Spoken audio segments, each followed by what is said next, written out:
అందరికీ నమస్కారం.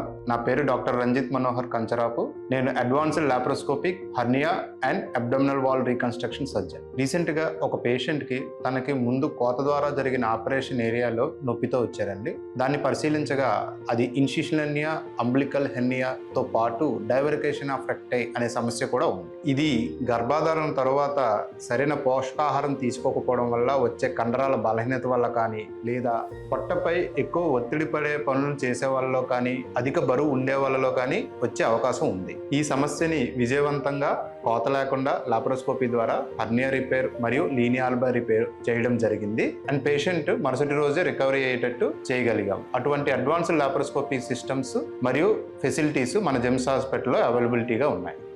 అందరికీ నమస్కారం. నా పేరు ఈశ్వరమ్మ, మా చెల్లి కుమారి. తనకి ఇదివరకు 2 సార్లు డెలివరీ ఆపరేషన్లు అవ్వడం వల్ల అన్నీ వచ్చింది. అది రాజం హాస్పిటల్లో మేము చూపించాం. ఓపెన్ సర్జరీ అవుద్దని చెప్పారు. కానీ వేరే వాళ్ళ ద్వారా మేము తెలుసుకున్నాం, జెమ్స్ హాస్పిటల్లో లేజర్ ట్రీట్మెంట్ ఉంది, ఓపెన్ సర్జరీ అవసరం లేదు, ఆరోగ్యశ్రీ ద్వారా అయిపోద్దని చెప్పారు. అది తెలుసుకొని మేము ఇక్కడికి వచ్చాము. రంజిత్ సార్ ద్వారా మాకు లేజర్ ట్రీట్మెంట్ అయ్యింది. ఓపెన్ సర్జరీ అవ్వదమ్మా, అవసరం లేదని అన్నారు. ఇక్కడ అంతా బాగుంది, ట్రీట్మెంట్ బాగుంది, ఇక్కడ స్టాఫ్ కూడా బాగా చూసుకుంటారు. మేమైతే భయపడ్డాము, ఎలా ఉంటుంది ఏటో పెద్ద హాస్పిటల్ కదా అనేసి. కానీ ఇక్కడికి వచ్చేసరికి మాకు అంతా ఫ్రీగానే ఉంది. జెమ్స్ హాస్పిటల్ యాజమాన్యానికి, రంజిత్ సార్ టీంకి చాలా థ్యాంక్స్ సార్.